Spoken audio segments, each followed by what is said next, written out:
Wa iza maratu fahuwa yasfin. Dan apabila aku sakit, dia yang menyembuhkan aku. Lihat kata-katanya. Ketika aku sakit. Sakit itu dari mana? Dari aku. Bukan dari Allah. Allah tidak pernah menciptakan sakit, tidak pernah menciptakan penyakit. Ketika aku sakit, sakit itu urusanmu dengan dirimu sendiri. Profesor Kazuo Murakami menyatakan, sakit itu kontribusi jiwa yang kotor 50%.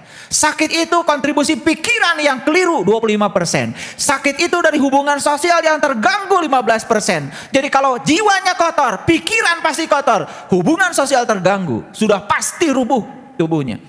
50%. Tambah 25%. Tambah 15%. Sudah 90%. Gaya hidup, makan sembarangan itu cuma berkontribusi pada kesehatan, itu 10%. Apa yang selama ini dilakukan? Ketika kita sakit, tubuh kita rubuh, kita makan, minum obat, kita pergi ke dokter, kita pergi rumah sakit. Boleh? Boleh. Tapi itu hanya menyembuhkan akibatnya. Hari ini disembuhkan, hari ini makan obat, besok sakit lagi. Karena kita menyembuhkan akibatnya. Makanya sekarang di mana-mana sedang rame penyembuhan secara holistik, whole, keseluruhan. Gimana caranya? Ada yang keliru memaknai holistik. Urusi tubuhnya, urusi pikirannya, urusi jiwanya, semuanya. Keempat unsurnya diurusi, namanya holistik. Bukan. Tindakannya satu saja, tapi hasilnya holistik. Jadi kalau kontribusi penyakit tubuh ini 50% berasal dari jiwa, urusi jiwa. Siapa jiwa? Siapa jiwa? Dan ketika kamu sakit, dia yang menyembuhkan aku. Ketika aku sakit, dia yang menyembuhkan aku. Gimana cara proses menyembuhkan diri kita? Tingkatkan saja kesadaran jiwa kita.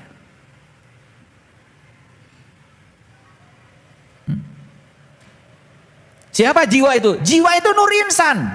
Nur Insan itu punya bosnya, namanya Nurullah dan Nur Muhammad. Izinkan Nur Insan itu mengakses Nurullah dan Nur Muhammad. Izinkan jiwa itu bersyahadat kepada Allah dan Rasulnya. Izinkan dia untuk mengakses alam-alam yang tinggi. Saat dia mengakses alam-alam yang tinggi, jiwa menarik energi dari kemurniannya sendiri. Apa yang terjadi? Naik kesadaran. Begitu kesadaran meningkat, kapasitas kita untuk mencintai diri sendiri pun meningkat. Apa yang terjadi? Pikiran mulai terkendali, tidak terjebak benar salah, masuk ke dimensi yang lebih luas lagi. Tubuh menjadi sehat. Sistem kelistrikan di otak sini menghasilkan endorfin, menghasilkan dopamin, menghasilkan serotonin, bukan menghasilkan hormon-hormon yang berbahaya seperti adrenalin. Lihat orang-orang yang dalam kehidupannya cemas, takut, sistem kelistrikan di pineal gland-nya terus memproduksi hormon-hormon yang sangat menakutkan. Namanya hormon adrenalin. Hormon itu sangat merugikan. Dan ketika hormon diproduksi secara berlebihan, sistem kelistrikan otak kita terganggu, sistem kimiawi tubuh kita terganggu, ya rubuh tubuhnya, sakit jadinya. Pegang gelas jatuh, padahal umur baru 40. Diajak jalan sama saya, naik sedikit saja, payah. Saya suka ngetes kalian, kan suka saya ajak jalan. Nanjak sedikit saja udah ngeluh. Dibawa ke Gunung Padang ngitung tangga. Apalagi kalau saya bawa ke Jabal Nur. Dulu banyak tuh, saya bawa jamaah. Dari sini bawa tongkat. Saya bilang ntar tongkatnya saya lepasin, saya lemparin. Saya ajak ke Jabal Nur. Saya kasih resepnya, seperti hidup. Hidup tuh sehari-sehari. Jangan setahun-setahun, kelamaan. Sehari aja tuntaskan, baru mikirin besok sehari. Itu sehari-hari hidup itu. Sama naik tangga, jangan mikirin 378 tangganya Gunung Padang. Naikin aja satu-satu. Satu, jangan lihat ke atas. Satu, tahu-tahu udah di atas. Itu ilmunya sederhana. Ya, jangan mikirin Quran 30 juz. Sejuz aja. Tahu-tahu 30 juz. Jangan mikirin Quran 6.666 ayat. Sudah seayat. Lama-kelamaan 6.666 ayat. Banyak yang nanya kepada saya, gimana ayah bisa menghafal Quran 30 juz? Karena mikirnya 30 juz. Saya dulu nggak mikir 30 juz. Mikirnya satu ayat. Terus aja ngereh ya. Nikreh. Kan kelamaan juga sembuh. Tuntas. Paham? Jadi, maaf nih, yang sakit-sakit. Gimana cara menyembuhkannya? Sembuhkan dulu jiwamu. Gimana cara menyembuhkan jiwa? Pertemukan jiwa dengan sumber aslinya. Pertemukan jiwa dengan Allah dan Rasulnya. Biarkan dia menyerap energi dari alam yang tinggi. Bisa. Karena Allah bilang dalam Al-Quran, segala kebutuhan tentang dirimu sudah aku sediakan di dalam dirimu sendiri. Masa kata-kata Allah itu nggak dibuktikan? Allah tuh nggak mungkin bicaranya sembarangan. Betul? Wa iza maritu fahuwa yasfin. Dan apabila aku sakit, dia yang menyembuhkan. Jadi ketika aku sakit, nah, apa yang terjadi selama ini? Ayo. Kalau sakit gimana? Ya Allah. Kia-kia ding. Sembuhkan ya Allah. Sembuhkan. Kira-kira apa jawaban Allah? Apa yang gue pikirin? Jadi Allah itu sudah bersamamu, di dalammu, bersamamu. Kok enggak dirasakan kata Allah kehadiranku bersamamu? Aku manunggal, aku menyatu, tidak pernah terpisah dari dirimu. Sadari saja kehadirannya. Makanya kalau tubuh ini sedang sakit, pertama pahami bahwa organ tubuh kita sedang memberikan sinyal kepada kita. Tubuh sedang bicara. Dengar. Karena tubuh itu bicaranya dengan sakit. Ketika lambung saya sedang bicara. Dengerin aja. Sensasinya dirasakan. Dirasakan aja. Tapi sambil dirasakan itu, bilang sama lambung, yes, saya mengerti kata-katamu. Karena saya tidak teratur makan, pagi-pagi malah sarapan. Oke, saya sudah bisa menangkap pesanmu. Mulai besok, saya rubah. Besok sarapan. Kenapa sih sarapan aja susah? Tuh hoyong. Kalau nunggu hoyong, itu sudah rusak tubuh kita. Nih saya kasih tahu, kalian baru makan ketika lapar, udah rusak tuh tubuh. Ibarat gedung itu alarmnya sudah bunyi. Kalau gedung alarmnya sudah bunyi, sudah kebakaran belum? Sudah terjadi kebakaran, karena yang membuat alarm itu bunyi kan sebetulnya suhu tinggi. Ditangkap oleh sensor, jadi kontak, jadinya bunyi. Ngerti ya tuh seetik. Jadi kalau gedung itu sudah bunyi, alarmnya itu sudah kebakaran. Jadi kalau haus itu sudah dirasakan, itu sudah rusak tubuh kita. Kalau lapar itu sudah rusak. Jadi tubuh itu hanya ingin dipahami. Tolong dong, jangan nunggu lapar. Dahar atuh. Jangan nunggu haus. Makanya minum setiap jam. Badai ngaleut, toyong. Terus toyong. Ngabelaan hoream. Rajan teh ari kersa teh nginum. Herang ieu mah. Kudu nu ngadagleg wae si eta mah.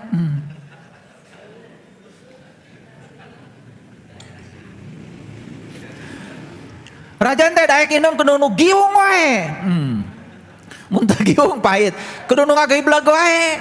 Kumaha? Teu karunya teh kanu awak. Ciherang, haneut sakdik. Jangan berlebihan juga. Ada juga yang abdi mau resep cipanas, hati-hati. Mun panas teuing itu usus jadi terluka. Nyakola saeutik.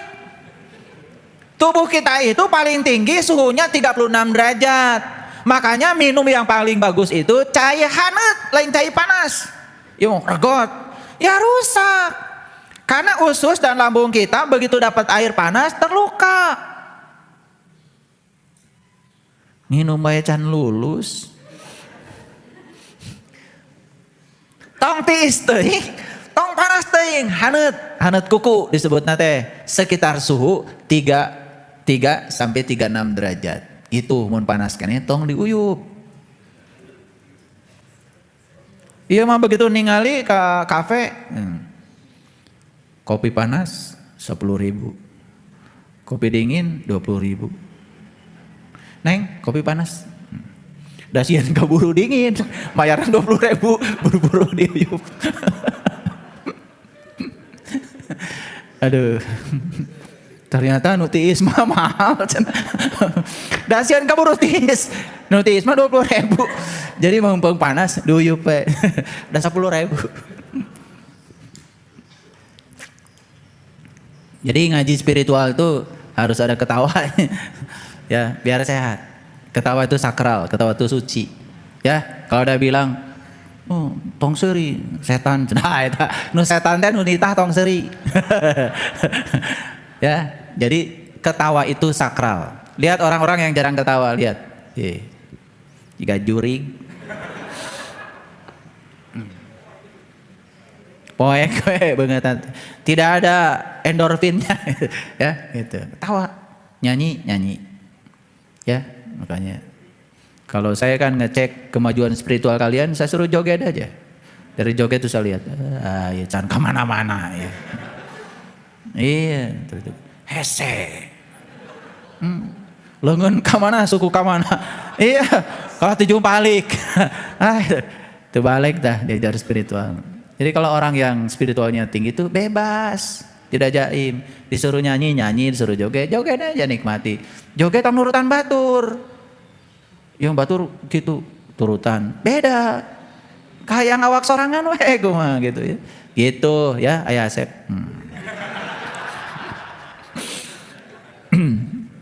Ayah Asep mah pintar ya tuh. Silat bisa, karate bisa. Jurusnya kayak Cililin, bukan Cimande. Iya, makanya kemana-mana teh toleh nyoren bedog wae, jeung pacul. Da silatna make bedog. Ya, hasilnya luar biasa ya. Baik, perhatikan saya. Jadi, kenapa kok tubuh fisik saya sakit, geringan wae, seutik salesma, seutik panas tiris. Penyakit ada dua. Ada penyakit karena kesalahan berpikir, ada penyakit karena karma. Nih saya kasih tahu. Kalau kita sudah berusaha, semua kesalahan berpikir sudah dirubah, gering keneh wae, itu karma. Tarima we lah, tamu. Tarima we, tamu. Tapi kalau kita tahu ieu teh lambung teh naon teh, beurih teh, seseitan teh, stres. Gitu kan, udah tahu penyebab stresnya karena kita terlalu banyak pikiran. Robah pikiran, cager, insya Allah. Jadi kalau udah belajar dengan saya, nanti akan ada razia. Nanti saya akan nyuruh Kang Yudi minggu depan mah. Pariksa ya tadi kantong nanti bisa aya obat nyeri sirah. Biar aku sudah belajar spiritual nyeri sirah kene wae. Nanti Kang Yudi periksa. Tanupang lobana obatnya berarti dari situ indikator, berarti spiritualnya nggak jalan gitu. Loba teuing pangajian. Ya, jadi keren ya Quran itu. Jadi dari tadi itu coba bisa nggak menguntai tadi? Kok Ibrahim bertanya terus seperti itu? Itu sebetulnya pertanyaan dari kita kepada kita sendiri. Nah, sekarang pertanyaannya, betul nggak kita ini sudah bebas dari berhala? Betul tidak? Gampang indikasinya, gering kene atau nanti cager gitu. Kesimpulannya gitu. Betul nggak? Jadi kalau kita sekarang ini sudah sehat, penuh keceriaan, penuh sukacita, sudah jadi sumber keindahan, sumber cinta bagi semesta. Siapapun orang rindu bertemu kita, itu teh sehat, berarti itu spiritualnya udah mulai bener. Jadi pertanyaan Ibrahim tadi itu sebetulnya pertanyaan yang dirinci di dalam Al-Quran untuk memberitahu kepada kita, apakah saya ini sudah betul-betul ya berada di sumber keberadaan saya, atau saya masih terpisah oleh ilusi keterpisahan saya. Itu saja. Makanya kalau diurut tadi kan pertanyaan Ibrahim itu pertanyaan tentang ketuhanan, bukan? Kenapa kok ujug-ujug pertanyaannya kok urusan gering? Urusan sakit, kan kelihatan gak nyambung. Jadi ayat ini memberikan isyarat kepada kita, sebenarnya kalau spiritualitas seseorang itu sudah bagus, kesadaran sudah bagus, tandanya itu sehat. Nah gimana kalau saya kan sudah tua? Udah nggak bisa lari seperti dulu lagi. Nggak apa-apa, itu hukum alam. Hukum alam. Tapi tua dalam keadaan sehat beda dengan tua geringan. Karena kelihatan ya kalau orang yang di sininya masih mumet, udah ya kelihatan. Banyak permisinya. Lihat kayak Ayah Asep tuh. Sehat. Makanya di Cileunyi disebutnya Rambo. Ya, tahu Rambo? Rambutnya bodas. Iya, kalau jalan kemana-mana nggak pernah pakai sandal, nggak pakai sepatu, makanya sehat, gitu. Padahal usianya sudah luar biasa, masih mencung, masih maco, gitu. Pikiran bebas, merdeka. Jadi kalau belajar agama itu terlalu banyak rasa bersalah, akibat kita mendengarkan terlalu banyak hukuman dan ancaman, tinggalkan itu, nggak benar itu. Setik-setik neraka. Tong ngaji di tempat itu, ya. Nanti jadi rusak ya alam bawah sadar kita. Betul nggak? Makanya agama itu rasa bersalah. Ngagambarkan Allah teh tukang nyiksa, mengazab. Hayo we Allah teh kitu. Lain Allah eta mah si eta. Ya, Allah mah teh kitu. Maha Pengasih, Maha Penyayang. Allah itu tidak pernah menghukum. Saya kasih tahu, Allah tidak pernah menghukum. Dia cuman mengingatkan kita supaya kita tambah baik. Itu saja. Kenali makanya Allah. Tong percaya kasih eta. Allah teh sautik mengazab. Cenah jika hayam tah diasupkeun ka nu drum, diangkat. Eta mah tukang hayam. Jauh-jauh. Iya. Di belum cenah dinusuno. Eta mah tukang bakar ikan. Lain Allah. Maksudnya Allah gitu. Allah mah teu kitu. Allah Maha Pengasih, Maha Penyayang. Welas asih. Allah luar biasa. Hoyong eueut langsung panangan digerakkeun. Leres? Iya. Atel tuh langsung we Allah mah. Suka ngadoa Allah, ya Allah. Atel ya Allah. Punten ya Allah, ya panangan katuh abdi. Ya Allah, atel. Nunggu dikabulkan dulu. Henteu. Begitu atel tuh langsung. Bagernya Allah. Jadi Allah nusak nuna-nuna eta mah Allah ciptaan ibu bapa. Menang sorangan. Allah na kitu. Da Allah mah teu kitu. Karaos? Itu. Jadi udah 11:30. Kita tutup saja kajian kita. Semoga semua yang saya sampaikan menjadi berkah. Seringnya kalian datang ke sini mendapatkan energi yang berkah dari sini. Bawalah energi itu dalam kehidupan. Praktekkan. Kalau sudah tahu, praktekkan. Agama menjadi eksis kalau kita mempraktekkan yang kita tahu. Praktekkan dalam kehidupan. Insya Allah. Ya, saya selalu support. Ya, semoga kalian semua selalu damai, sehat, bahagia, berkelimpahan rezeki tanpa batas. Jangan dibatasi Allah dengan pikiran kita. Ya, jangan minta bis sama Allah. Siapa tahu Allah mau ngasih pesawat. Minta motor ke Allah. Cek Allah teh tadi narik di berebes. Dan minta motor ke sepeda. Ya, cing atuh ka Allah tong kitu-kitu teuing, ya. Allah Maha Kaya itu buktikan bahwa Dia Maha Kaya akan mencukupi semua kebutuhan hambanya. Ya, itu. Harus kuat menghadapi kehidupan. Siapkan diri kita menghadapi segala kontradiksi dalam kehidupan. Terima kasih. Assalamualaikum warahmatullahi wabarakatuh.